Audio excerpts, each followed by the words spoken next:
નમસ્કાર વિદ્યાર્થી મિત્રો, આપણે ગયા લેક્ચરમાં એમ્પિયરનો સર્કિટલ નિયમ ભણેલા, બરાબર, અને એની મદદથી સોલેનોઇડ અને ટોરોઇડ જેવી જે રચનાઓ છે એની અંદરના વિસ્તારમાં ચુંબકીય ક્ષેત્ર કઈ રીતે શોધી શકાય એના સૂત્રો પણ જોયેલા, બરાબર. એ સૂત્રો તમને યાદ હશે.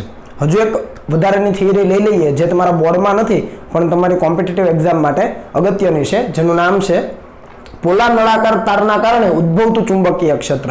આપણે જે આગળ તાર લીધેલો અનંત લંબાઈનો, બરાબર, એ તાર એવો હતો કે જેના અંદરના વિસ્તારમાં પણ દ્રવ્ય હતું. ટૂંકમાં તમે માર્કર પેનને ગણી શકો કે આ માર્કર પેન કમ્પ્લીટલી ભરેલી છે તો એને આપણે એક આખો સળંગ તાર કહી શકીએ. પણ અહીંયા કેવા તારની વાત કરું છું? પોલો નળાકાર તાર. તાર નળાકાર તો હોય જ છે, પણ પોલો તાર એટલે શું? તો કે જે પણ દ્રવ્ય હશે એ માત્ર ને માત્ર સપાટી ઉપર પથરાયેલું હશે. એ તારની અંદરનો જે વિસ્તાર છે કેવો હશે? પોલો હશે, એટલે કે ખાલી ભાગ હશે. તો અહીંયા એવો એક નળાકાર તાર, પોલો તાર દર્શાવેલો છે, તમે જોઈ શકો, અનંત વિસ્તારનો, જેની અંદર વહેતો પ્રવાહ છે કેપિટલ આઈ, અને એની આ વચ્ચેની જે આપણે લાઈન બનાવી છે એને આપણે તારની અક્ષ કહીએ. તો એ અક્ષથી આપણે અંતર માપીએ તો એની ત્રિજ્યા આપણે કહી દઈએ કેપિટલ આર. સમજ પડી? અંદરના વિસ્તારમાં કોઈ પણ પ્રકારનું દ્રવ્ય રહેલું નથી. દ્રવ્ય માત્ર ફરતી જે સપાટી આવે, ત્રિપરિમાણિક તમે વિચારો આવી રીતે, તો ફરતી સપાટી ઉપર જ દ્રવ્ય પથરાયેલું છે. તો આવા તારના અંદરના અને બહારના વિસ્તારમાં ચુંબકીય ક્ષેત્ર કઈ રીતે શોધી શકાય? તો એના માટે તમે એમ્પિયરના સર્કિટલ નિયમનો ઉપયોગ કરી શકો, પણ આપણે એના ડેરિવેશનમાં નહીં પડીએ, જસ્ટ આપણે ઇક્વેશન યાદ રાખીશું જે ઇઝી છે અને તમને યાદ રહી જશે. આપણે સૌપ્રથમ વાત કરીએ એના અંદરના બિંદુની. તો અંદરના કોઈ પણ પી બિંદુ પાસે આપણે જો ચુંબકીય ક્ષેત્ર શોધવું હોય આ તારમાંથી વહેતા પ્રવાહને કારણે, તો આપણે એક એમ્પિરિયન લૂપ લેવું પડે. મેં અહીંયા લીધું છે સ્મોલ આર ત્રિજ્યાનું એક એમ્પિરિયન લૂપ. તમે અહીંયા ડોટેડ લાઈન જોઈ શકો, બરાબર. પણ આપણને એમ્પિયરનો સર્કિટલ નિયમ ખબર છે કે ભાઈ B dot DL is equal to mu 0 into sigma I. જ્યાં સિગ્મા આઈ શું છે? તો કે એમ્પિરિયન લૂપ વડે ઘેરાતો પ્રવાહ છે. હવે અહીંયા તમે જુઓ, પ્રવાહ તો માત્ર સપાટી ઉપર જ વહે છે, અંદરના વિસ્તારમાં તો પ્રવાહ છે જ નહીં, ત્યાં તો ખાલી ભાગ છે. તો આ એમ્પિરિયન લૂપ વડે આ જે પ્રવાહ ઘેરાય છે કેવો થઈ ગયો? શૂન્ય થઈ ગયો. અને જો એમ્પિરિયન લૂપ વડે ઘેરાતો પ્રવાહ શૂન્ય થઈ જાય તો ચુંબકીય ક્ષેત્ર કેવું થઈ જાય? અંદરના વિસ્તારમાં શૂન્ય થઈ જાય. મેં ડાયરેક્ટ લખેલું છે, તારની અંદર એટલે કે ત્રિજ્યા કરતા ઓછા અંતરે ચુંબકીય ક્ષેત્ર શૂન્ય. એનું મેં સાબિતી અહીંયા આપી છે. શા માટે? ક્લિયર છે? નંબર 2, તારની બહારના બિંદુએ જઈએ. તારની બહારનું બિંદુ લેવું હોય તો ફરીથી બહારના વિસ્તારમાં એક એમ્પિરિયન લૂપ લેવું પડે. એની ત્રિજ્યા હું અહીંયા સ્મોલ આર જ કહી દઉં છું, બરાબર. અંતરમાં આપણે અંતર સરખું જ રાખીશું, એટલે લોચો નહીં કરતા. કયું બિંદુ છે એ ખાસ તમારે જોવાનું. તો આપણે બહારનું જે બિંદુ છે એની ત્રિજ્યા છે, મતલબ એનું અંતર છે એ અક્ષથી સ્મોલ આર કહી દઈએ. તો પી બિંદુ પાસે આપણે ચુંબકીય ક્ષેત્ર જોઈએ છે. તો પી બિંદુ પાસે બી અને ડીએલ એક જ દિશામાં હોય. જુઓ, ધારી લો કે આ બિંદુ પાસે આપણે જોઈતો હોય તો જે દિશામાં બી હોય ત્યાં જ ડીએલ હોય, એટલે ડાબી બાજુ વ્યાખ્યાયિત થઈ જાય, બરાબર છે, બી ડીએલ cos 0 મુજબ. એમાં આ વર્તુળ પરના દરેક બિંદુએ ચુંબકીય ક્ષેત્રનું મૂલ્ય સમાન, એને બહાર કાઢી શકાય. ઇન્ટિગ્રેશન ડીએલ એટલે તો કે બી ઇન્ટુ 2πr, ડાબી બાજુનો જવાબ આવો જ આવે. આ તમને સમજાવેલું છે, બરાબર ને? આ તમને આવડે. Is equal to mu 0 into sigma આઈ. તો કે આ એમ્પિરિયન લૂપ વડે કુલ પ્રવાહ આઈ ઘેરાય જ જાય છે, તો મ્યુ 0 ઇન્ટુ આઈ. આના ઉપરથી બી ને પકડો તો મ્યુ 0 આઈ અપોન 2πr આવી જાય. સાબિતીની જરૂર નથી, હું તમને જસ્ટ સ્ટેપ્સ દર્શાવું છું. તો તમને બહારના વિસ્તારમાં ચુંબકીય ક્ષેત્ર મળે, અંદર કેવું થાય? શૂન્ય થાય. તાર જો નક્કર હોય, કમ્પ્લીટ દ્રવ્ય અંદર પણ ભરેલું હોય તો એનું સૂત્ર આપણે ભણ્યા, તમને યાદ હશે, મ્યુ 0 આઈ અપોન 2π. જો તારની ત્રિજ્યા r હોય તો r² ઇન્ટુ સ્મોલ આર. આવું સૂત્ર હતું અંદરના વિસ્તાર માટે. નક્કર તાર હોય તો અહીંયા પોલો તાર છે, તો પોલા તાર માટે અંદર ચુંબકીય ક્ષેત્ર શૂન્ય થાય, બરાબર.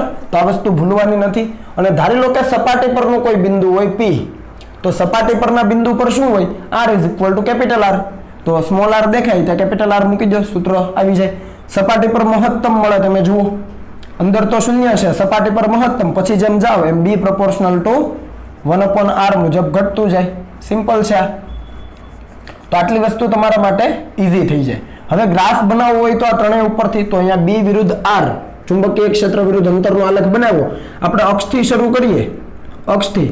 તો અક્ષથી આ 0 થી માંડીને, આ 0 ને આપણે અક્ષ કહીએ, અહીંયા 0 કહીએ, તો 0 થી માંડીને કેપિટલ આર સુધી છે ચુંબકીય ક્ષેત્ર કેવું રહેશે? શૂન્ય. એટલે મેં અહીંયા જો નીચે લાઈન કરી છે ડાર્ક. અહીંયા કોઈ ચુંબકીય ક્ષેત્ર જ નથી, એટલે અંતર વધે છે પણ ચુંબકીય ક્ષેત્ર શૂન્ય જ રહેશે.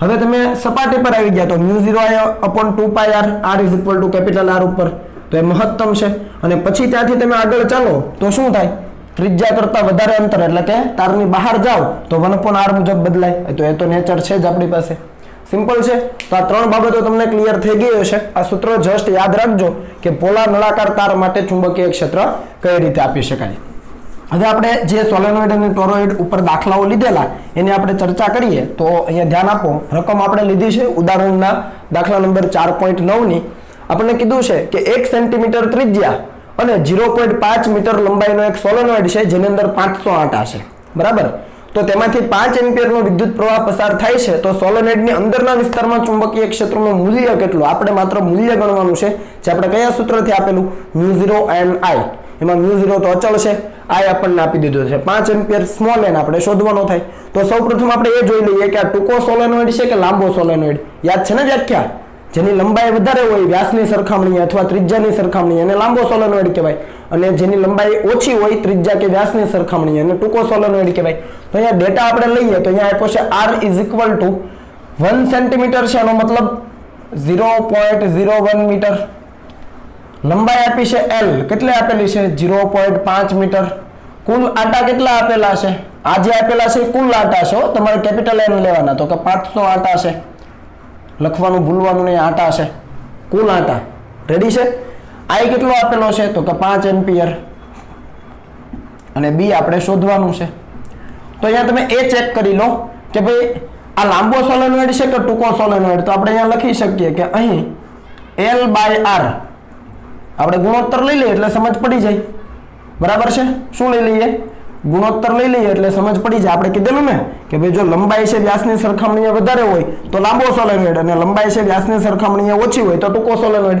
તો આપણે બંનેમાંથી કઈ કન્ડિશન છે ચેક કરીએ તો આપણે ગુણોત્તર લેવો પડે અહીંયા મેં વ્યાસ નથી લીધો ત્રિજ્યા લીધી છે ડઝન્ટ મેટર એમાં કંઈ ખોટું નથી બરાબર છે તમે કદાચ અહીંયા ત્રિજ્યાની જગ્યાએ વ્યાસની જગ્યાએ તમે ત્રિજ્યા લેશો તો પણ કંઈ વાંધો નથી આ લાંબો સોલેનોઇડ આ ટૂંકો સોલેનોઇડ હવે જુઓ L કેટલો છે તો કે 0.5 છે ત્રિજ્યા કેટલી છે મીટરમાં લખો બંને મીટરમાં રાખો તો 0.01 છે એક 0 જાય તો આ જવાબ તમને મળી જાય 50 ગુણોત્તર ઘણો મોટો છે તમે જોઈ શકો L/R ઘણું મોટું છે અથવા તમે બંનેની કિંમત પણ જોઈ શકો આ 0.5 છે ને આ 0.01 છે લંબાઈ ઘણી વધારે છે ત્રિજ્યાની સરખામણીએ તો આ લાંબો સોલેનોઇડ છે તો આપણે સીધું લખી શકીએ કે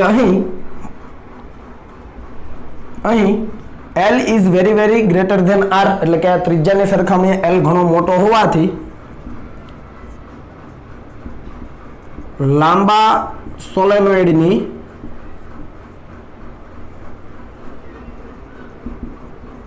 અંદર ચુંબકીય ક્ષેત્ર ડાયરેક્ટ આપણે લખીએ તો B = μ0 n I આવો હતો આ n ને તમે અલગથી પણ મેળવી શકો હું અહીંયા અલગથી લખું છું જુઓ μ0 ઇન્ટુ સ્મોલ n એટલે એકમ લંબાઈ દીઠ આંટાની સંખ્યા ઇન્ટુ I આ બરાબર છે સ્મોલ n ની જગ્યાએ કેપિટલ N/L તમે અલગથી પણ એને મેળવી શકો આનો એકમ શું આવશે આંટા પ્રતિ મીટર કેમ કારણ કે n છે આંટામાં છે અને L છે મીટરમાં છે તો આંટા પ્રતિ મીટર સ્મોલ n નો એકમ આંટા પ્રતિ મીટર એટલે કે મીટર ઇન્વર્સ થાય સ્મોલ n નો એકમ સમજ પડી તો આની અંદર તમે કિંમતો મૂકી દો બધી જ ચાલો μ0 ની કિંમત છે 4π × 10⁻⁷ ઓકે કેપિટલ N છે 500 તો આ થઈ ગયું 500 ડિવાઇડેડ બાય L છે 0.5 તમે અલગથી n મેળવો હોત તો એ તમને કેટલો મળે 100 × 10 એટલે 1000 મળે સ્મોલ n ની કિંમત અલગથી લીધી હોત n ના છે N/L તો તમને 1000 મળે ઇન્ટુ I એટલે 5 સમજ પડી બધી જ કિંમતો અહીંયા મૂકી દીધી છે L ની કિંમત 0.5 ઓકે તો અહીંયા તમને B નો જવાબ મળશે પાઈ ની કિંમત તમે 3.14 મૂકજો હું અહીંયા સીધો જવાબ લખું છું 6.28 × 10⁻³ ઓકે 6.28 × 10⁻³ ટેસ્લા તો આ થઈ જાય આપણું ચુંબકીય ક્ષેત્રનું મૂલ્ય સોલેનોઇડની અંદર બરાબર છે ચાલો આને કોપી કરી લો પછી આપણે આગળ જઈએ ચાલો ત્યાર પછીનો દાખલો જોઈએ તો એ છે સ્વાધ્યાયનો દાખલા નંબર 4.8 રકમ છે કે 80 સેન્ટીમીટર લંબાઈના એક સોલેનોઇડ ઉપર પાસે દરેક 400 આંટાવાળા 5 આવરણ વીંટાળેલા છે ખાસ સમજો સોલેનોઇડની લંબાઈ આપી છે 80 સેન્ટીમીટર અને એના ઉપર એવા 5 આવરણ વીંટાળેલા છે કે જેની દરેકની અંદર 400 આંટા છે એકની અંદર 400 બીજાની અંદર 400 એવા 5 આવરણ તો 5 × 400 ટોટલ આંટા કેટલા થઈ જાય 2000 થઈ જાય ટોટલ 2000 આંટા છે જેને આપણે કેપિટલ N કહીએ છીએ સોલેનોઇડનો વ્યાસ તમને આપેલો છે 1.8 સેન્ટીમીટર છે. જો સોલેનોઇડની અંદર 8 એમ્પિયરનો વિદ્યુત પ્રવાહ વહેતો હોય તો તેના કેન્દ્ર પાસે ચુંબકીય ક્ષેત્રનું મૂલ્ય શોધો. અહીંયા આપણે n ની કિંમત કેટલી મળે? સૌપ્રથમ કેપિટલ N. તો કેપિટલ N તમે જુઓ, દરેકે 400 આંટાવાળા 5 આવરણ, એક આવરણની અંદર 400 આંટા, એવા 5 આવરણની અંદર કેટલા થાય? તો કે 400 ગુણ્યા 5. આ સમજ પડી? ટોટલ કેટલા આંટા છે? 4 પંચા 20, એટલે આ 20 અને આ 2000 આંટા થઈ ગયા. બરાબર છે. બીજી વાત જુઓ કે લંબાઈ છે એ વ્યાસની સરખામણીએ ઘણી મોટી છે, એટલે લાંબો સોલેનોઇડ છે. તો હવે ડાયરેક્ટ લખી દઉં કે B = μ0 ni. μ0 ની કિંમત કેટલી? તો કે 4 પાઈ ગુણ્યા 10⁻⁷. સ્મોલ n ની કિંમત કેટલી? કેપિટલ N ના છેદમાં L. તો કેપિટલ N કેટલો છે? 2000 છે, છેદમાં L. L એટલે આની લંબાઈ, તો લંબાઈ તમારે લેવાની 80 ગુણ્યા 10⁻². જો ભૂલાઈ ન જાય મીટરમાં કન્વર્ટ કરવાનું, ઇન્ટુ I. કેટલો પ્રવાહ વહેડાવવાનો છે? 8 એમ્પિયરનો. ખ્યાલ આવે ને? સ્મોલ n ની કિંમત capital N divided by L. N છે અને L એટલે 80 ગુણ્યા 10⁻². તો આ જે જવાબ છે એ તમને મળી જશે. હું જવાબ ડાયરેક્ટ લખી દઉં છું, 2.5 ગુણ્યા 10⁻². 2.5 ગુણ્યા 10⁻² ટેસ્લા. આ આપણો જવાબ થઈ ગયો. દાખલો ઈઝી છે, સમજ આવે છે. માત્ર ને માત્ર સૂત્ર તમારે રિમેમ્બર કરવાનું છે. એમાં n ની કિંમત કેટલી છે એ ખાસ જોવાનું છે. અને અહીંયા 400 આંટા, દરેકની અંદર 400 આંટા હોય એવા 5 આવરણ, તો એ કુલ આંટા કેટલા એ પણ સમજવાનું. ચાલો વધારાના સ્વાધ્યાયનો એક દાખલો લઈએ, તમારી સમજ માટે અગત્યનો છે, બોર્ડની અંદર આ નથી. બરાબર? 25 સેન્ટીમીટર આંતરિક ત્રિજ્યા અને 26 સેન્ટીમીટર બહારની ત્રિજ્યા ધરાવતો એક ટોરોઇડ છે. એના ગર્ભની આસપાસ તારના 3500 આંટા વીંટાળેલા છે. તમને ટોરોઇડ આપ્યો છે, બે ત્રિજ્યા આપી છે, અંદરની ત્રિજ્યા આપી છે અને બહારની ત્રિજ્યા આપી છે, અને એની આજુબાજુ ટોટલ 3500 આંટા છે. કેપિટલ N ની કિંમત આપી છે. જો તારમાંથી 11 એમ્પિયરનો વિદ્યુત પ્રવાહ પસાર થતો હોય તો નંબર 1 ટોરોઇડની બહારના વિસ્તારમાં, નંબર 2 ટોરોઇડના ગર્ભની અંદર, એટલે કે ટોરોઇડની અંદર પેલી બે રિંગ લેતા હતા એની અંદરના વિસ્તારમાં, અને ટોરોઇડ વડે ઘેરાયેલી ખાલી જગ્યામાં ચુંબકીય ક્ષેત્ર કેટલું હશે. એટલે આપણે આને ટોરોઇડ જો લઈએ સપોઝ થોડી વાર માટે, તો અહીંયા અંદરની ત્રિજ્યા આપી છે 25 સેન્ટીમીટર, બહારની આપી છે 26. તમને બહારના વિસ્તારમાં કીધું ત્યાં B કેટલું હોય? 0 હોય. 3 નંબર, તો 3 નંબર આપણને કીધું છે ટોરોઇડ વડે ઘેરાયેલી ખાલી જગ્યામાં આ વચ્ચેનો જે વિસ્તાર છે ત્યાં પણ કેટલું હોય? 0 હોય. ખાલી આ જે ભાગ છે, આ શેડેડ પોર્શન, ત્યાં ચુંબકીય ક્ષેત્ર આપણને મળે. નંબર 2 ટોરોઇડના ગર્ભની અંદર, એટલે આ ગર્ભ કહેવાય એનો, તો ગર્ભની અંદર ચુંબકીય ક્ષેત્ર શોધવાનું. એનું સૂત્ર પણ કંઈક આવું જ છે, μ0 ni. પણ n ની કિંમત કેપિટલ N ના છેદમાં 2 પાઈ r. પણ અહીંયા r કયો લેવાનો? બે ત્રિજ્યા છે. તો આવા સંજોગોમાં તમારે સરેરાશ ત્રિજ્યા લઈ લેવાની થાય. સમજ પડી? આવા સંજોગોમાં શું કરવાનું થાય? સરેરાશ ત્રિજ્યા લેવાની થાય. તો અહીંયા આપણે નંબર 1 લખીએ કે ભાઈ ટોરોઇડની બહાર કેટલું? તો અહીંયા લખું B આઉટસાઇડ = 0. હવે બીજા વિસ્તારની વાત કરીએ, કયો? ટોરોઇડના ગર્ભની અંદર. એના માટે સૌપ્રથમ આપણે સરેરાશ ત્રિજ્યા લેવી પડે. બે ત્રિજ્યા આપી હોય ત્યારે તમારે સરેરાશ ત્રિજ્યા લઈ લેવાની. સરેરાશ ત્રિજ્યા એટલે r1 + r2 divided by 2. r1 r2 શું છે? અંદરની ને બહારની ત્રિજ્યા. તો 25 + 26 ડિવાઇડેડ બાય 2. તો કેટલો જવાબ આવે? 25.5 સેન્ટીમીટર. બરાબર? એને હું મીટરમાં ડાયરેક્ટ લખી દઉં, 25.5 ગુણ્યા 10⁻² મીટર. સમજ પડી? જ્યારે પણ બે ત્રિજ્યા હોય ત્યારે સરેરાશ ત્રિજ્યા લેવાની. 25.5 સેન્ટીમીટર આવે, કારણ કે સેન્ટીમીટરમાં ત્રિજ્યા છે, એને મીટરમાં ફેરવો તો 25.5 ગુણ્યા 10⁻². તો હવે આપણને ચુંબકીય ક્ષેત્રનું મૂલ્ય મળી જાય μ0 ni મુજબ, μ0 * n/2 પાઈ r. r એટલે સરેરાશ ત્રિજ્યા * I. બધી જ કિંમતો મૂકી દઈએ. ચાલો, તો શું થાય? 4 પાઈ ગુણ્યા 10⁻⁷ ગુણ્યા n કેટલો છે રકમ પ્રમાણે? 3500. તો મૂકી દઈએ એ પણ, છેદમાં આ 2 પાઈ એઝ ઇટ ઇઝ. પાઈની કિંમત તમે મૂકજો, r ની કિંમત 25.5 ગુણ્યા 10⁻². એકમો આની અંદર ખાસ કન્વર્ટ કરજો. અને આ કેટલો પ્રવાહ વહેડાવવાનો? 11 એમ્પિયર. તો અહીંયા તમને ચુંબકીય ક્ષેત્રના મૂલ્યનો જવાબ મળી જશે. 17મા દાખલાની અંદર એ જવાબ આવે છે 3.02 ગુણ્યા 10⁻². 3.02 ગુણ્યા 10⁻² ટેસ્લા. દાખલાઓ ઈઝી છે, માત્ર ને માત્ર એકમ કન્વર્ઝનમાં ધ્યાન આપજો કે એકમો કઈ રીતે બદલવાના છે અને ખાસ સૂત્ર કયું વાપરવાનું છે. બરાબર છે? તો આ જવાબ આપણને મળી જાય. સરેરાશ ત્રિજ્યા લેવાનું ભૂલવાનું નથી. અને નંબર 3, ટોરોઇડ વડે ઘેરાયેલી ખાલી જગ્યામાં એટલે કે બી અહીંયા લખીએ એમ્પ્ટી એટલે ખાલી ભાગ, ત્યાં પણ ચુંબકીય ક્ષેત્ર શૂન્ય જોઈએ છે, આપણે જાણીએ છીએ. તો આ બાબત તો તમે જાણો છો. રેડી છે? ચાલો એક પ્રેક્ટિસ એક્ઝામ્પલ તમને અહીંયા આપ્યો છે, જાતે કરવાનો છે. જસ્ટ હું તમને સમજ આપી દઉં કે 0.5 સેન્ટીમીટર ત્રિજ્યા ધરાવતા તારમાં 100 એમ્પિયરનો પ્રવાહ સમગ્ર આડછેદમાં સમાન રીતે વહે છે. આ પોલો તાર નથી, જુઓ, કેમ કે પ્રવાહ છે એ સમગ્ર આડછેદમાં એક સમાન રીતે વહે છે એવું કીધું છે, એટલે તારની અંદર પણ દ્રવ્ય છે, બરાબર? અને એનો આપણે એક્ઝામ્પલ ભણી ગયા છીએ.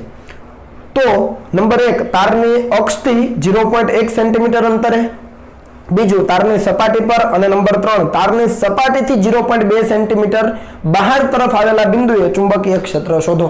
ખાસ સમજજો, આપણે ચુંબકીય ક્ષેત્ર શોધવાનું છે. તાર કેવો છે? સમગ્ર આડછેદમાં સમાન રીતે પ્રવાહ વહેતો હોય એવો છે. એવું આપણે ઉદાહરણ ભણી ગયા છીએ, લગભગ ઉદાહરણ નંબર 4.8, બરાબર છે? તો એની અંદર આપણે તારની અંદરના વિસ્તારમાં ચુંબકીય ક્ષેત્રનું મૂલ્ય કેટલું હોય, બહાર કેટલું હોય અને સપાટી પર કેટલું હોય એ જોયેલું છે, તમને યાદ હશે. રેડી? તો અહીંયા સૌપ્રથમ કીધું છે તારની અક્ષથી અંતર. દરેક વખતે આપણે જે પણ અંતરો માપ્યા છે ને એ આ વચ્ચે જે તારની અક્ષ છે ત્યાંથી જ માપેલા છે. સ્મોલ આર ક્યાંથી માપેલા અંતર હોય? હંમેશા તારની અક્ષથી. તારની ત્રિજ્યાને આપણે કેપિટલ આર કહી દઈએ, બરાબર છે? તો આ સ્મોલ આર છે તારની અક્ષથી જ માપેલું અંતર, આમાં ભૂલ ન થાય. તો પહેલું તમને શું કીધું?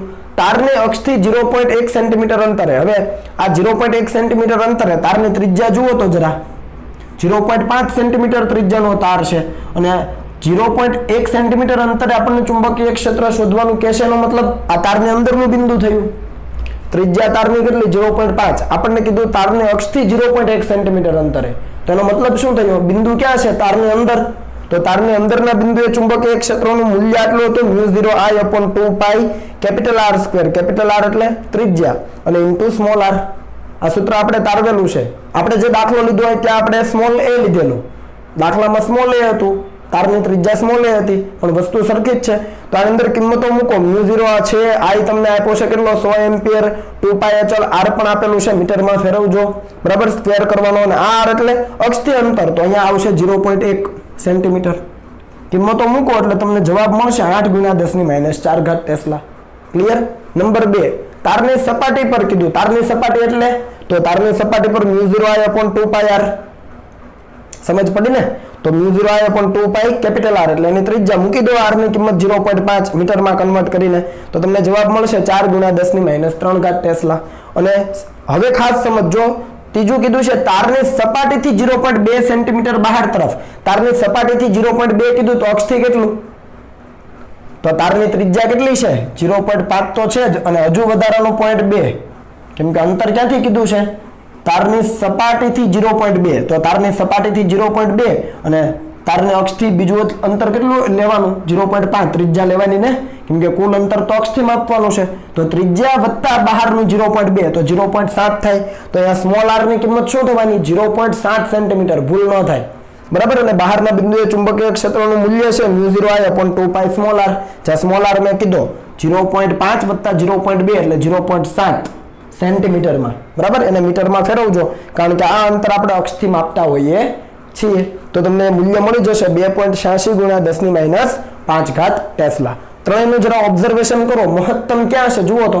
સપાટી પર છે, આપણે આવું જ કીધેલું. અહીંયા 10⁻3, અહીંયા 10⁻4, અહીંયા 10⁻5. સપાટી પરના બિંદુએ, બીજું છે સપાટી પર લીધું છે, સપાટી પરના બિંદુએ ચુંબકીય ક્ષેત્રનું મૂલ્ય કેવું મળે? મહત્તમ મળે. રેડી છે? તો એક દાખલો તમારી સમજ માટે મેં લીધેલો છે, ભૂલ ન થવી જોઈએ. અહીંયા તમને અંતર તારની અક્ષથી આપેલું છે, એવું પણ કીધું હોય કે તારની સપાટીથી અંદરના બિંદુએ 0.1 સેન્ટીમીટર અંતરે. તારની સપાટીથી અંદરના બિંદુએ 0.1 સેન્ટીમીટર અંતરે. તો અક્ષથી કેટલું થયું? 0.5 માંથી 0.1 બાદ કરી દો, અક્ષથી 0.4 સેન્ટીમીટર થયું. એટલે તમને શબ્દો શું આપ્યા છે એને ખાસ સમજવા પ્રયત્ન કરવો અને પછી સૂત્રની અંદર કિંમતો મૂકવી. સૂત્ર તો તમને આવડશે જ, તમે પ્રેક્ટિસ કરશો એટલે, પણ અંતર કયું લેવાનું છે એ ખાસ સમજવાનું. અક્ષથી અંતર હંમેશા ગણવાનું, તમને ભલે ઉલટ સુલટ રકમ આપી હોય. ઓકે છે? ચાલો હવે લખી લો.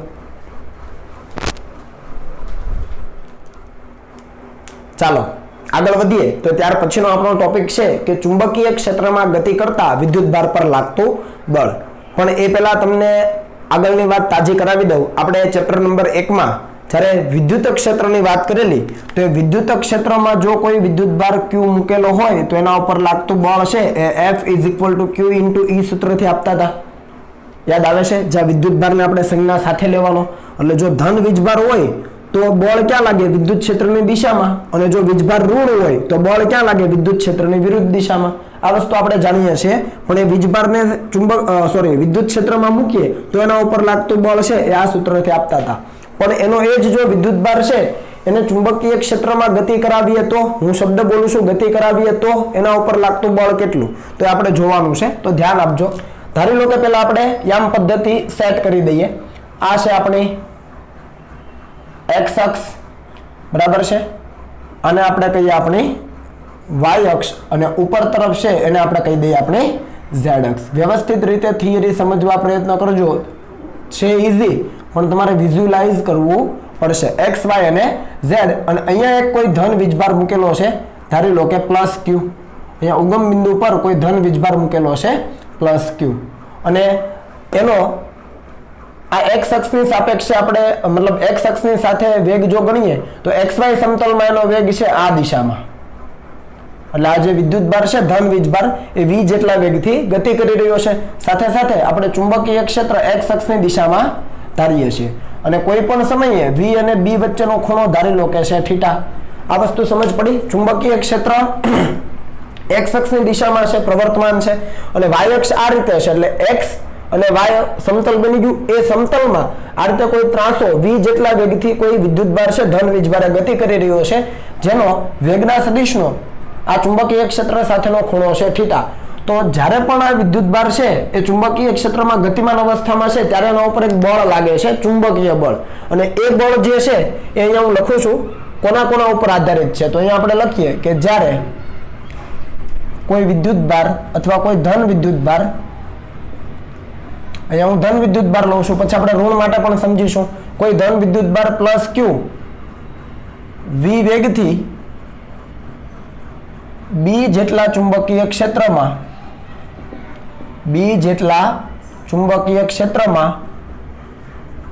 ગતિ કરતો હોય ત્યારે એવા સંજોગોમાં આ જે ચુંબકીય બળ લાગે છે F, એનું મૂલ્ય છે એ કોના સમપ્રમાણમાં છે? તો કે ચુંબકીય ક્ષેત્રના સમપ્રમાણમાં છે.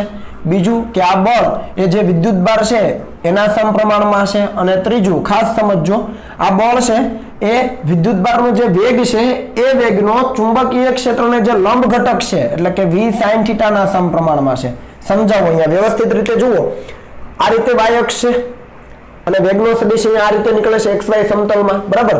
તો આ v છે, આ θ છે અને આ b છે. તો આ દિશામાં v cos θ હોય તો લંબ રૂપે કયો હોય? v sin θ હોય. કેમ કે આ રીતે છે, જો વેગનો સદિશ આ રીતે બહાર નીકળે છે, આ વેગનો સદિશ. તો પહેલી તરફ કયો બને? v cos θ, અને એનો લંબ કયો બને?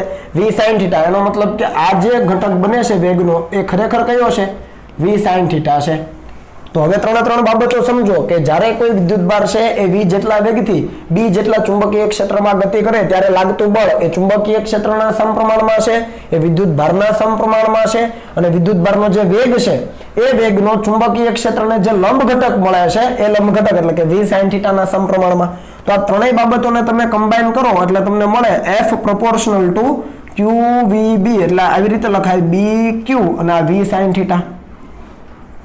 સપ્રમાણતાની નિશાની દૂર કરીએ એટલે આવે k, જેને આપણે અચળાંક કહીએ, અને આને અરેન્જમેન્ટ કરું છું QVB sin θ. k ની કિંમત 1 થાય પ્રાયોગિક રીતે.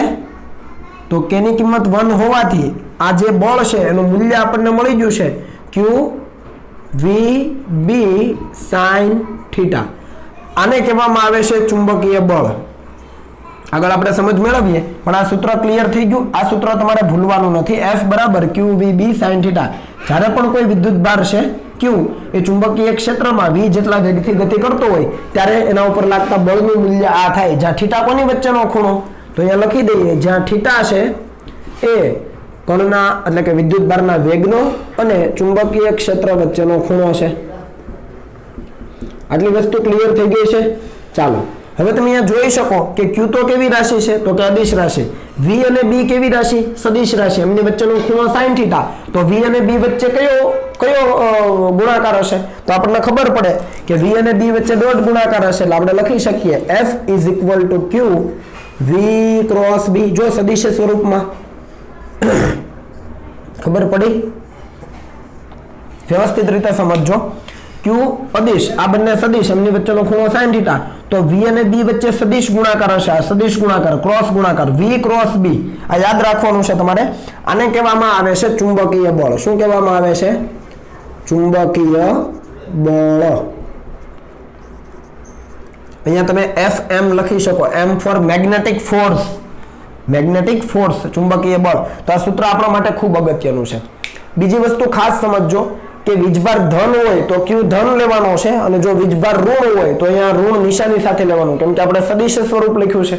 સમજ આવી? તો હવે તમે મને બળની દિશા કહી શકો. જુઓ, બળની દિશા કહી શકો તો V ની દિશામાં આંગળીઓ, ત્યાંથી B તરફ ઘુમાવો, અંગૂઠો કોની દિશા આપે? બળની દિશા આપે. તમે જુઓ વેગ કઈ બાજુ છે, આ રીતે છે, તો વેગની દિશામાં આંગળીઓ બહાર તરફ, ત્યાંથી B તરફ ઘુમાવો તો બળ ક્યાં લાગે? ઉપર તરફ લાગે. એટલે જો ધન વીજભાર હોય તેના ઉપર લાગતું બળ ક્યાં હોય? ઉપર તરફ હોય. એટલે હું અહીંયા લખું છું F પ્લસ સદિશ. સમજ પડી કે ના પડી? ફરીથી રિપીટ કરું છું. આ બળની દિશા જોઈએ તો V ક્રોસ B ની દિશામાં આંગળીઓ ઘુમાવવાની, જાણો છો તમે, બરાબર છે? તો V ક્યાં છે? બહાર તરફ છે, એટલે કે આ રીતે છે ત્રાસો, તો બહાર તરફ છે તો એ દિશામાં આંગળીઓ B તરફ ઘુમાવો, V થી B તરફ, તો અંગૂઠો ઉપર. એટલે જો ધન વીજભાર મૂકેલો હોય તો ધન વીજભાર ઉપર લાગતું બળ ક્યાં છે? ઉપર તરફ મળે. ધારી લો કે વીજભાર ઋણ હોત તો આ બળ ક્યાં મળે? તમારી સમજ માટે લખી દઉં કે જો વીજભાર ઋણ હોત તો બળ નીચે તરફ મળે, F માઇનસ. બાકી બધી વસ્તુ એઝ ઇટ ઇઝ, વેગ પણ એ જ, ચુંબકીય ક્ષેત્ર પણ એ જ, ઘટક પણ એ જ. પણ જો આ ધનની જગ્યાએ ઋણ વીજભાર હોત તો ઋણ વીજભારના કારણે V ક્રોસ B પેલા મેળવી લો, તો V ક્રોસ B તો ઉપર મેળવ્યું, પણ વિથ માઇનસ સાઇન છે એટલે દિશા ઉલટાઈ જાય. સમજ પડી ને? V ક્રોસ B પેલા મેળવી લેવાનું, તો V ક્રોસ B મેળવી લો તો આ V થઈ ગયું B, એટલે અંગૂઠો ઉપર તરફ, પણ વીજભાર પોતે ઋણ છે એટલે અહીંયા માઇનસ આવે, તો દિશા માઇનસ નો મતલબ શું? બળની દિશા કેવી હશે? ઉલટી હશે, એટલે નીચે તરફ, એટલે ઋણ વીજભાર માટે બળ નીચે તરફ. તો આ વસ્તુ તમને સમજ આવવી જોઈએ. તો આ છે આપણા માટે ચુંબકીય બળનું મૂલ્ય. હવે આની અંદર તમે કિંમતો જુદી જુદી મૂકો. જુઓ, આનો હું સમીકરણ નંબર 1 કહી દઉં અને આને આપણે કહી દઈએ સદિશ સ્વરૂપને સમીકરણ નંબર 2. તો આપણે કેસ લઈએ 1 by 1. પહેલો કેસ લઈએ, કયો કેસ? તો કે જો V બરાબર 0 હોય તો, V બરાબર 0 નો મતલબ શું? એટલે કે વિદ્યુતભાર સ્થિર છે, ચુંબકીય ક્ષેત્ર શૂન્ય નથી, પણ વિદ્યુતભારનું મૂલ્ય પણ શૂન્ય ન હોય, B પણ શૂન્ય નથી, Q તો ક્યારેય શૂન્ય હોવાનો જ નથી. જો એનો વેગ શૂન્ય હોય એટલે કે વિદ્યુતભાર સ્થિર હોય તો,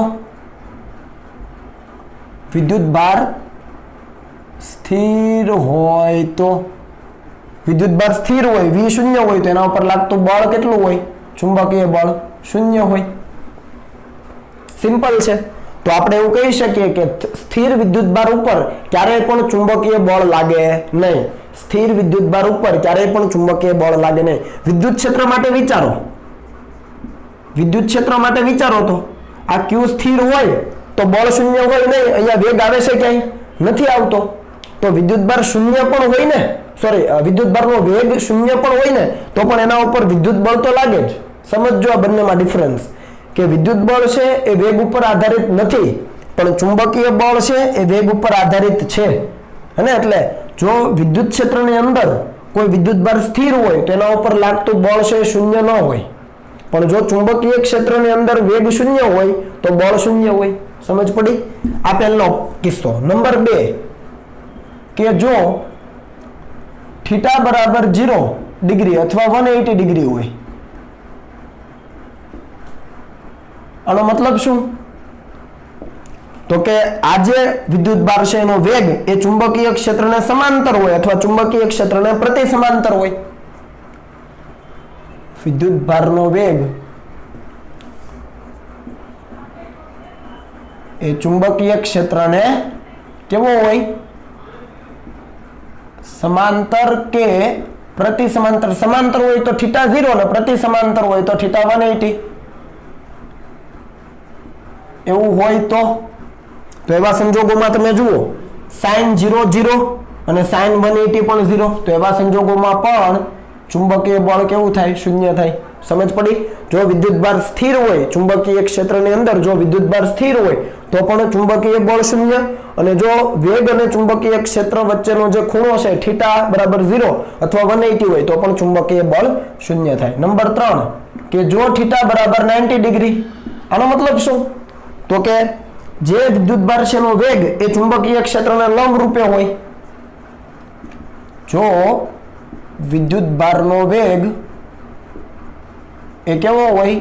ચુંબકીય ક્ષેત્રને લંબ રૂપે હોય તો તમે જુઓ Fm એટલે કે ચુંબકીય બળ ઇઝ ઇક્વલ ટુ sin 91 તો QVB જે મહત્તમ છે. બાકી બધા કિસ્સામાં કેવું થાય?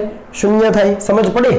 તો જ્યારે પણ વિદ્યુતભારનો વેગ છે ચુંબકીય ક્ષેત્રને લંબ રૂપે હોય ત્યારે બળ છે QVB સૂત્રથી મળે sin 91 થાય. એટલે એવું પણ કહી શકીએ કે જ્યારે પણ કોઈ વિદ્યુતભાર છે ચુંબકીય ક્ષેત્રને લંબ રૂપે દાખલ થાય, જોજો જ્યારે પણ કોઈ વિદ્યુતભાર છે ચુંબકીય ક્ષેત્રને લંબ રૂપે દાખલ થાય એનો મતલબ એ જ થઈ ગયો કે ભાઈ વેગ છે ચુંબકીય ક્ષેત્રને લંબ થઈ ગયું. ચુંબકીય ક્ષેત્ર આ રીતે છે અને વિદ્યુતભાર આ રીતે દાખલ થાય. ચુંબકીય ક્ષેત્ર આ રીતે છે અને વિદ્યુતભાર લંબ રૂપે દાખલ થાય તો વેગ આ રીતે છે અને બી આ રીતે છે, તો થઈ ગયો ખૂણો 90 નો, તો બળ થાય QVB. સમજ પડી? એટલે જ્યારે પણ બળ શોધવાનું થાય ત્યારે આ સૂત્રનો ઉપયોગ કરવાનો. બીજી વસ્તુ કે આપણે V ક્રોસ B ની મદદથી આપણે દિશા શોધી છે. આપણને ખબર છે કે V ને પણ લંબ હોય અને B ને પણ લંબ હોય. ચુંબકીય ક્ષેત્ર V ને પણ લંબ અને B ને પણ લંબ. સમજ આવે ને? જુઓ B કઈ રીતે હતો? આ રીતે હતો, આમ ટૂંકમાં આવી રીતે બહાર હતો તો એને લંબ રૂપે જ છે બળ. જોઈ લો B આ રીતે છે એને પણ લંબ રૂપે જ છે. એટલે વેગનો સદિશ છે એને પણ બળ લંબ છે અને ચુંબકીય ક્ષેત્ર છે એને પણ આ બળ છે લંબ છે. આ બાબત તમે જાણો છો. ક્લિયર થઈ ગયું આટલી વસ્તુ? ચાલો હવે આના ઉપરથી આપણે ચુંબકીય ક્ષેત્રનું એકમ લખીએ. તો સમીકરણ 1 પરથી ચુંબકીય ક્ષેત્રનો એકમ, ઓલરેડી આપણે ચુંબકીય ક્ષેત્રનો એકમ લીધેલો છે ટેસ્લા, બરાબર છે? તો આના ઉપરથી તમે sin θ નો તો કોઈ એકમ જ ન હોય, એકમ રહિત પરિમાણ રહિત ત્રિકોણમિતીય વિધેય છે, તો b ને કરતા બનાવો તો f ના છેદમાં qv. આટલી વસ્તુ ક્લિયર થઈ? આનો એકમ શું આવશે? તો કે ન્યૂટન પ્રતિ, q નો એકમ કુલમ અને આનો આવે મીટર પર સેકન્ડ. આટલી વસ્તુ ક્લિયર છે? બળનો થાય ન્યૂટન, q નો થાય કુલમ અને v નો મીટર પર સેકન્ડ. તો આ કુલમ પર સેકન્ડ શું થાય વિચારો? I બરાબર q બાય t, એમ્પિયર બરાબર કુલમ પ્રતિ સેકન્ડ થાય. I નો એમ્પિયર, q નો કુલમ અને t નો સેકન્ડ. તો કુલમ પ્રતિ સેકન્ડ એટલે એમ્પિયર, કુલમ પ્રતિ સેકન્ડ એટલે એમ્પિયર.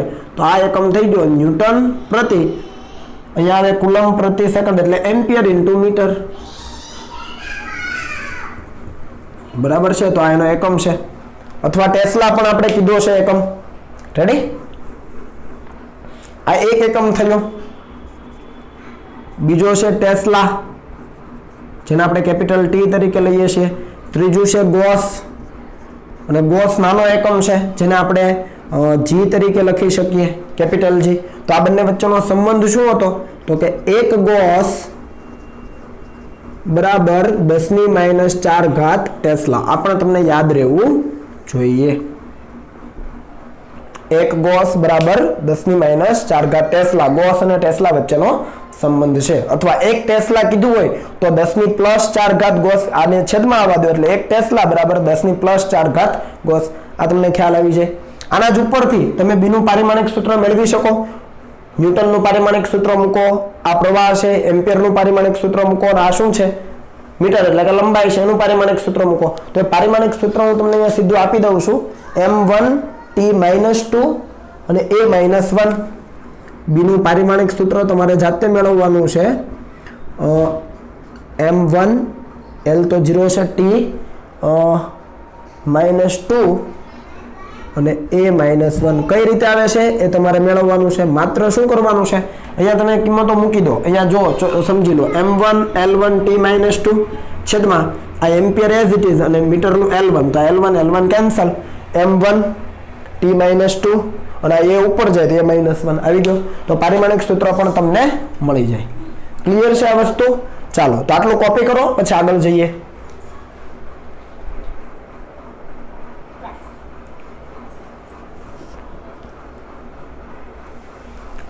ઓકે, તો હવે આપણે આગળ વધીએ.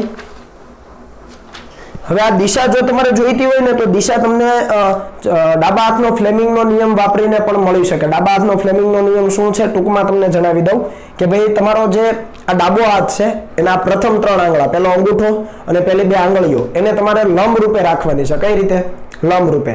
એમાં આને તમે 4 ફિંગર કયો અને મિડલ ફિંગર કયો. તો 4 ફિંગર છે ને એને F ઉપરથી ફિલ્ડની દિશામાં, ચુંબકીય ક્ષેત્રની દિશામાં રાખવાની, એટલે આ રીતે. બરાબર? અને મિડલ ફિંગર તો મોશન એટલે વેગની દિશા. તો વેગ આ રીતે છે, તો અંગૂઠો તમને બળની દિશા આપે. જુઓ, સમજ પડી? ડાબા હાથનો ફ્લેમિંગનો નિયમ તમે વાપરો તો અંગૂઠો પહેલી અને બીજી આંગળી, આને 4 ફિંગર કહેવાય. 4 ફિંગરના F ઉપરથી ફિલ્ડની દિશામાં આંગળી, ફિલ્ડ. બરાબર? તો ફિલ્ડની દિશામાં આંગળી, ચુંબકીય ક્ષેત્રની દિશામાં આ ફિલ્ડ છે, ક્ષેત્ર. તો ક્ષેત્રની દિશામાં પહેલી આંગળી, બીજી મિડલ ફિંગર એટલે એમ ઉપરથી મોશન. તો મોશન કઈ બાજુ છે? આ રીતે છે. તો બી અને આ એમ. બરાબર છે? આ રીતે તમે રાખો તો તમને ખબર પડે. અને તમે લંબ ઘટક લઈ લો તો પણ વાંધો નથી. મોશન એટલે પ્રવાહ પણ લઈ શકાય. પ્રવાહ વહેતો હોય આ દિશામાં તો પ્રવાહ પણ લઈ શકાય. જ્યારે વિદ્યુત પ્રવાહ ધારિત તાર આવશે ત્યારે આપણે પ્રવાહ લઈશું અહીંયા. તો આ થઈ ગયું. અને અંગૂઠો તમને બળની દિશા આપે. એ રીતે પણ તમે લઈ શકો. સમજ આવે છે? ઓકે. પછી જમણા હાથનો હથેળીનો પણ નિયમ છે. જમણા હાથનો હથેળીનો નિયમ શું છે?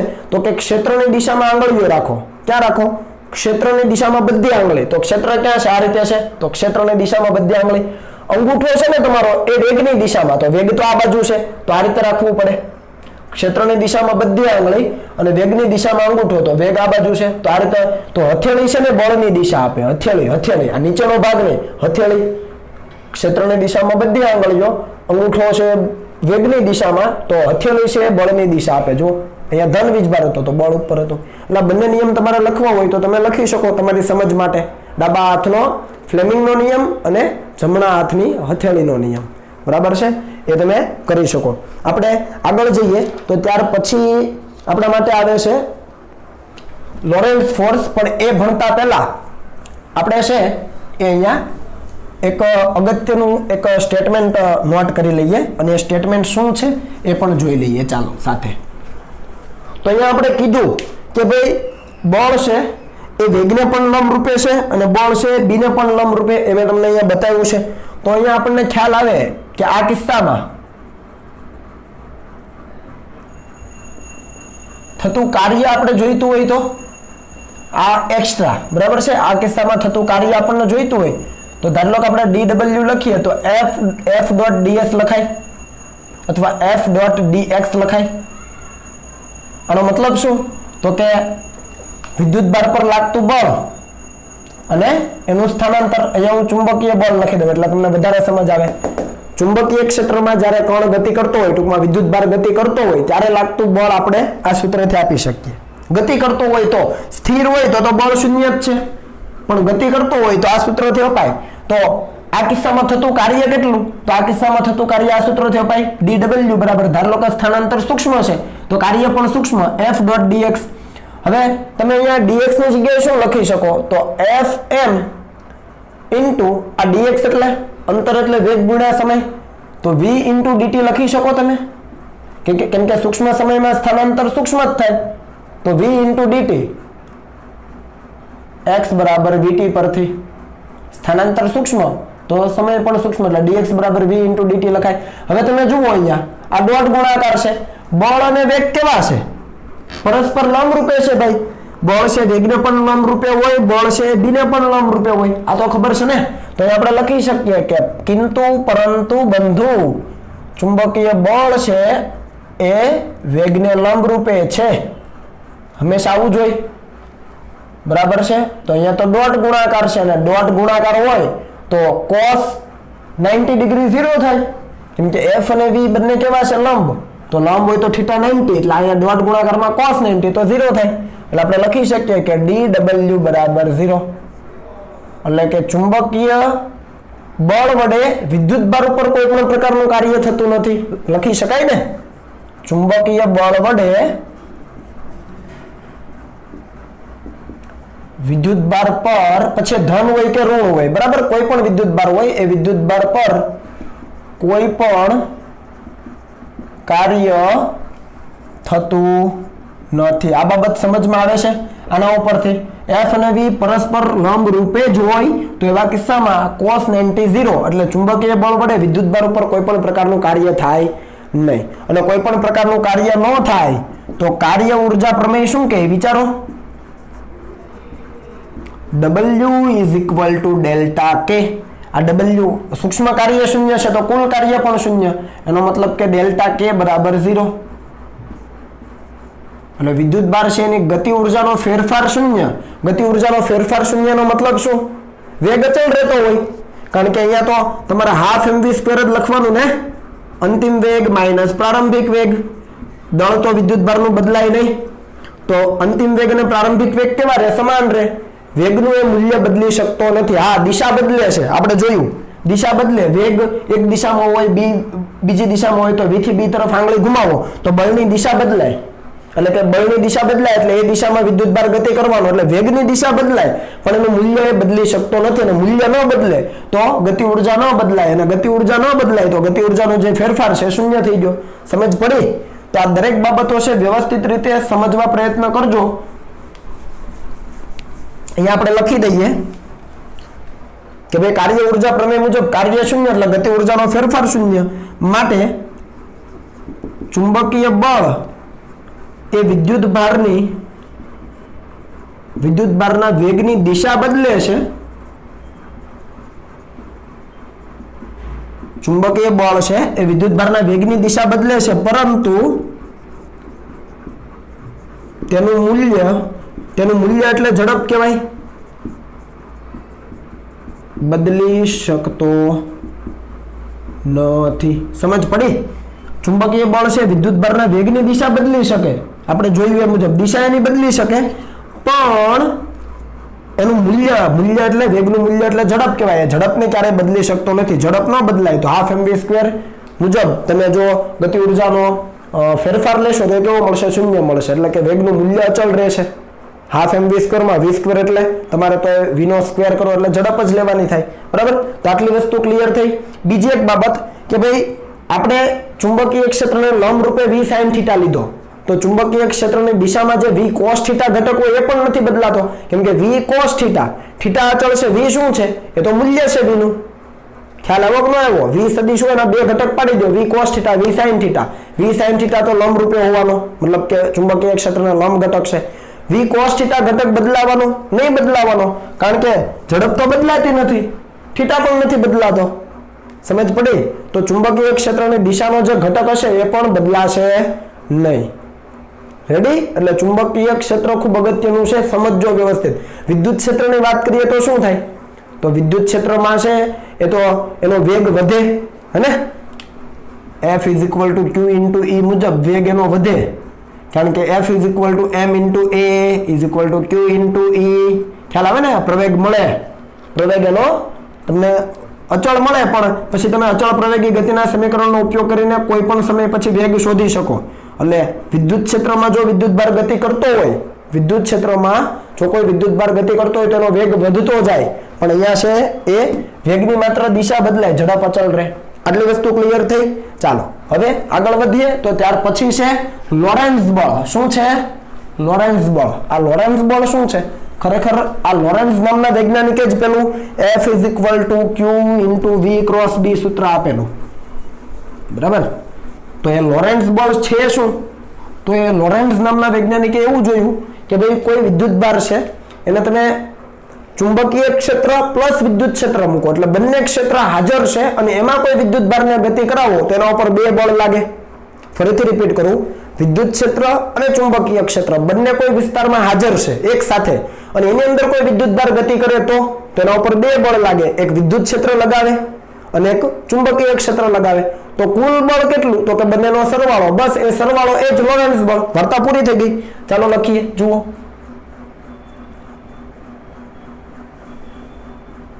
આગળ જે આપણે મેળવ્યું એ ચુંબકીય બળ હતું, બરાબર? હવે આ લોરેન્ટ્ઝ બળની આપણે વાત કરીએ કે જો કોઈ વિસ્તારમાં, હું ટૂંકમાં લખું છું, બરાબર, વિદ્યુત ક્ષેત્ર અને ચુંબકીય ક્ષેત્ર બંને એક સાથે હાજર હોય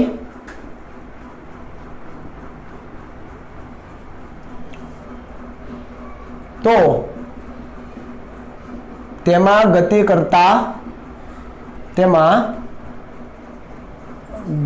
કરતા વિદ્યુતભાર પર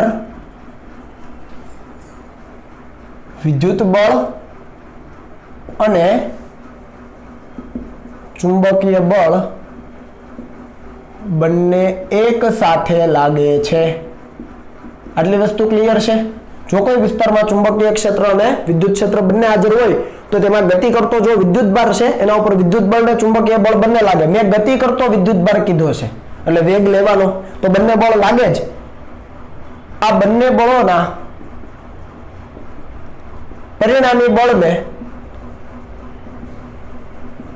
કેવું બળ કહેવામાં આવે છે? લોરેન્ટ્ઝ બળ.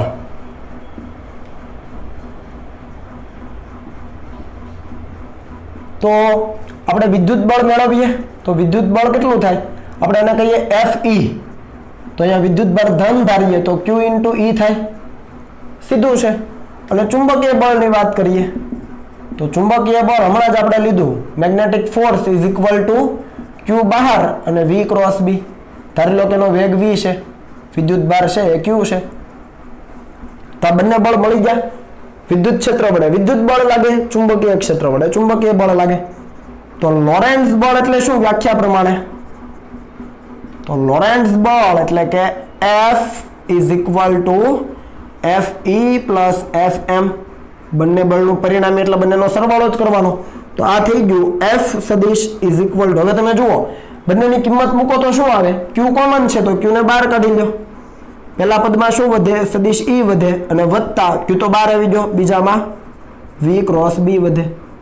2 માર્કની અંદર તમને બોર્ડમાં પૂછાય છે લોરેન્ટ્ઝ બળનું સૂત્ર તારવો તો તમારે ચુંબકીય બળનું સૂત્ર લખવું પડે, વિદ્યુત બળનું સૂત્ર લખવું પડે. ના લખવાનું. 2 માર્ક્સની અંદર આટલું પૂછે તમને.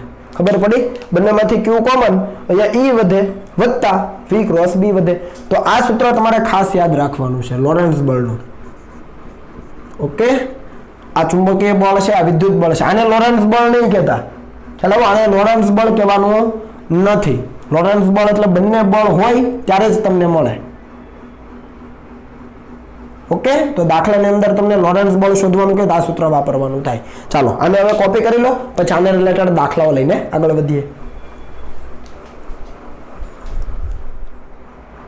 ચાલો, દાખલાઓ જોઈએ. તો અહીંયા ઉદાહરણનો દાખલા નંબર 4.2 મેં લીધેલો છે. દાખલો ઈઝી છે છતાં પણ અહીંયા આપણે જોઈ લઈએ એને કે જો ચુંબકીય ક્ષેત્ર છે ધન y અક્ષને સમાંતર હોય અને વિદ્યુત ભારિત કણ એ ધન x અક્ષ પર ગતિ કરતો હોય તો ઇલેક્ટ્રોન ઉપર અને પ્રોટોન ઉપર કઈ દિશામાં લોરેન્ટ્ઝ બળ લાગશે? અહીંયા આપણને લોરેન્ટ્ઝ બળ પૂછેલું છે. લોરેન્ટ્ઝ બળનું સૂત્ર આપણે ભણ્યા છીએ. સૌપ્રથમ શું આપેલું છે? ચુંબકીય ક્ષેત્ર ધન y અક્ષને સમાંતર. અહીંયા x અક્ષ છે, આ z અક્ષ છે અને y અક્ષ ક્યાં હોય તો તમને y અક્ષ અંદર તરફ આપી છે. ક્યાં આપી છે? અંદર તરફ. અને એ દિશામાં ચુંબકીય ક્ષેત્ર છે. જુઓ, સમાન ચુંબકીય ક્ષેત્ર. અહીંયા ચોકડીની નિશાની એનો મતલબ કે લંબ રૂપે અંદર જાય છે y અક્ષની દિશામાં. રેડી? બીજું કે વિદ્યુત ભારિત કણ છે ધન x અક્ષ ઉપર ગતિ કરે છે. એટલે ધન x અક્ષ ઉપર ગતિ કરે તો વેગ ક્યાં હોય? ધન x અક્ષ ઉપર હોય. તો વેગની દિશા આ બાજુ છે, ચુંબકીય ક્ષેત્ર અંદર તરફ છે. તો આપણને કીધું છે કે ઇલેક્ટ્રોન ઉપર ચુંબકીય ક્ષેત્ર કઈ દિશામાં લાગશે? ટૂંકમાં લોરેન્ટ્ઝ બળ કઈ દિશામાં લાગશે અને પ્રોટોન ઉપર લોરેન્ટ્ઝ બળ કઈ દિશામાં લાગશે? તો સૌપ્રથમ લોરેન્ટ્ઝ બળ આપણે જો જોઈતું હોય તો આપણને ખબર છે Q બહાર અને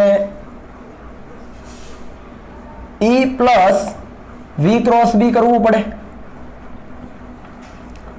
આ લોરેન્ટ્ઝ બળનું સૂત્ર છે. પણ અહીંયા તમને કોઈ વિદ્યુત ક્ષેત્રનો ઉલ્લેખ આપેલો છે તો કે નહીં? તો અહીંયા વિદ્યુત ક્ષેત્ર આપણે શૂન્ય ધારી લેવું પડે. આપ્યું નથી તો વિદ્યુત ક્ષેત્ર કેવું ધારી લઈએ? શૂન્ય. તો હવે હવે બળ કયા સૂત્રથી મળશે? તો કે Q × V × B. ખબર પડી ને? જે પણ ચુંબકીય બળ છે એ જ લોરેન્ટ્ઝ બળ બની જશે. કેમ?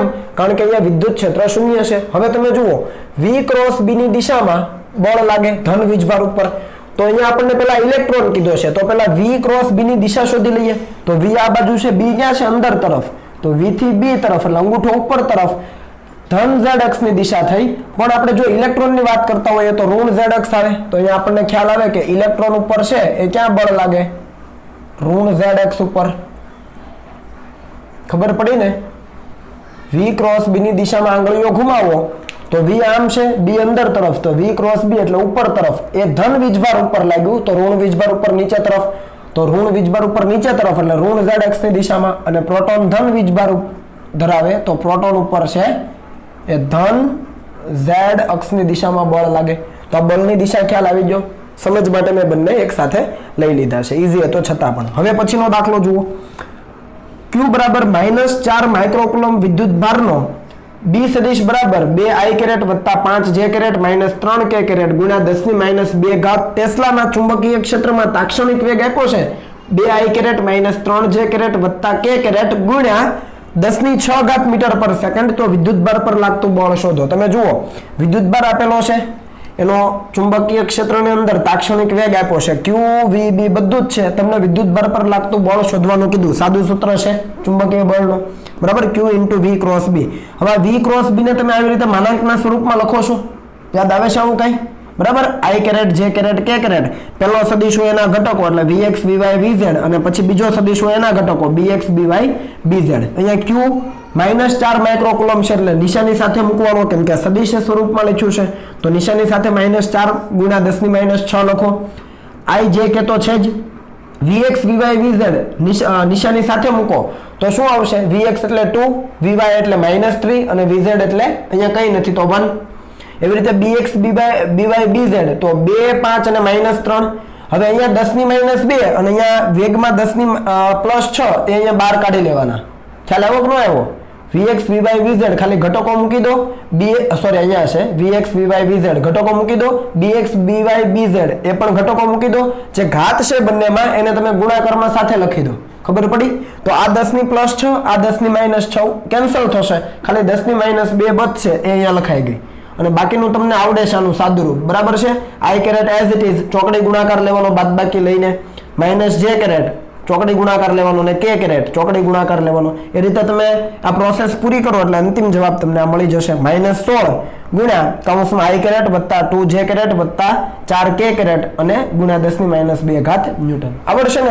આ તમને સોલ્વ કરતા આવડે છે, બરાબર? તો તમારા ઉપર છોડું છું, એ તમે હોમવર્કમાં હવે કરી લેશો. જવાબ મેં આપી દીધો છે અહીંયા.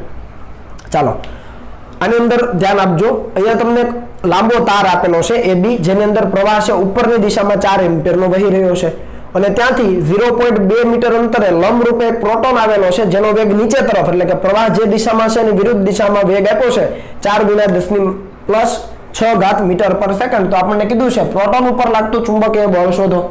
હવે પ્રોટોન ઉપર લાગતું ચુંબકીય બળ જોઈતું હોય તો આપણી પાસે એનો વેગ છે, પ્રોટોન પરનો વીજભાર આપણે જાણીએ છીએ 1.6 × 10⁻19. તો Q છે V છે, B આપણી પાસે નથી. આ બિંદુએ B આપણી પાસે હોવું જોઈએ. જો ચુંબકીય ક્ષેત્ર મળી જાય તો બળ મળી જાય આ સૂત્રની મદદથી. સમજ પડી? Q છે V છે, B આપણને જોઈએ. તો તમે જુઓ કે અહીંયા આપણને B જોઈતું હોય તો અહીંયા ચુંબકીય ક્ષેત્ર હોય કોના કારણે? તો કે આજે વિદ્યુત પ્રવાહ ધારિત લાંબો તાર છે એના કારણે. અને અનંત લંબાઈના એટલે કે ખૂબ લાંબા તારના કારણે આપેલા બિંદુ પાસે ચુંબકીય ક્ષેત્રનું મૂલ્ય કયા સૂત્રથી મળતું હતું? તો આપણને ખબર છે, અહીંયા લખું છું તારના લીધે હું ડાયરેક્ટ લખું છું ચુંબકીય ક્ષેત્ર, શબ્દોમાં નથી લખતો, બરાબર? એ સૂત્ર આપણી પાસે હતું, જો તમને યાદ હોય તો μ0I/2πr. જ્યાં r શું હતું?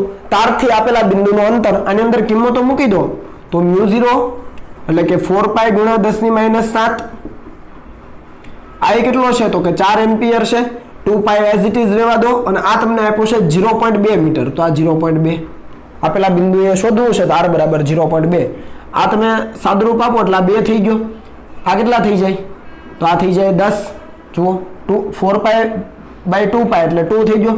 આ 2 કેન્સલ કરો એટલે અહીંયા 10 થઈ જાય. 2/0.2 એટલે 10. તો આ 4 ગુણ્યા 10 ની આ 1 ને આ 10⁻7 એટલે 10⁻6 ઘાત ટેસ્લા. દિશા ક્યાં હોય? અહીંયા આ બિંદુ પાસે, ધારો કે અહીંયા આપણે બિંદુ P કહી દઈએ તો P બિંદુ પાસે ચુંબકીય ક્ષેત્રનું મૂલ્ય મળી ગયું. દિશા ક્યાં હોય? તો આ તાર છે એમાં પ્રવાહ ઉપર તરફ, તો અંગૂઠો ઉપર તરફ ને આંગળા ઘુમાવો તો આ રીતે હોય. ખ્યાલ આવે છે કે નહીં? પ્રવાહ ઉપર તરફ, આંગળાઓ ઘુમાવો તો આંગળાઓ ઘુમાવો તો આ રીતે હોય. તો P બિંદુ પાસે ચુંબકીય ક્ષેત્ર અંદર તરફ હોય તો અહીંયા લખું B આ રીતે હોય. તમારી સમજ માટે લખ્યું. રેડી ને? અંગૂઠો આમ કરો, આંગળાઓ ઘુમાવો, તમને નિયમ સમજાવેલો છે. તો ચુંબકીય ક્ષેત્ર રેખાઓ લંબ રૂપે વર્તુળાકાર માર્ગે હોય એના કોઈ પણ બિંદુએ ચુંબકીય ક્ષેત્ર જોઈતું હોય તો ત્યાં સ્પર્શક બનાવો, સ્પર્શક અંદર તરફ મળે. તો અહીંયા લખાય લંબ રૂપે અંદર, લંબ રૂપે અંદર. સમજ પડી? હવે બી આપણી પાસે આવી ગયો છે તો આપણે મૂલ્ય શોધી શકીએ. F = QVB sin theta. અહીંયા થીટા એટલે V અને B વચ્ચેનો ખૂણો. B ક્યાં છે? અંદર તરફ છે. V ક્યાં છે? નીચે છે. B અંદર તરફ અને V નીચે. તો લંબ રૂપે થઈ જાય તો sin 90 થઈ જાય. તો આ જવાબ થઈ જાય QVB. કારણ કે થીટા કેટલો છે? 90 ડિગ્રી. V અને B કેવા છે? લંબ. V નીચે, B અંદર.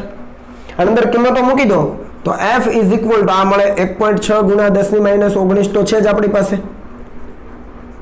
એનો વેગ આપ્યો છે 4 × 10⁻6 અને B આપણને કેટલું મળ્યું?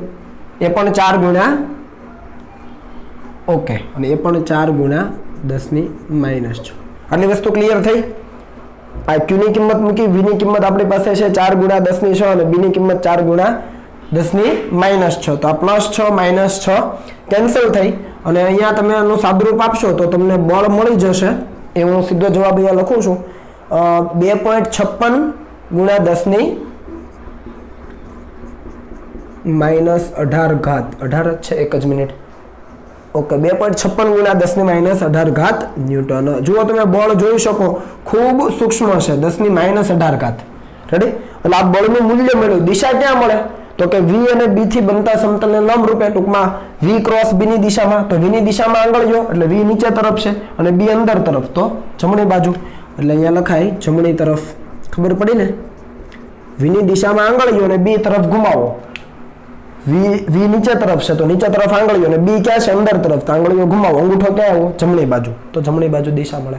ખ્યાલ આવે? એટલે આ પ્રકારના દાખલાઓ તમને પૂછી શકાય.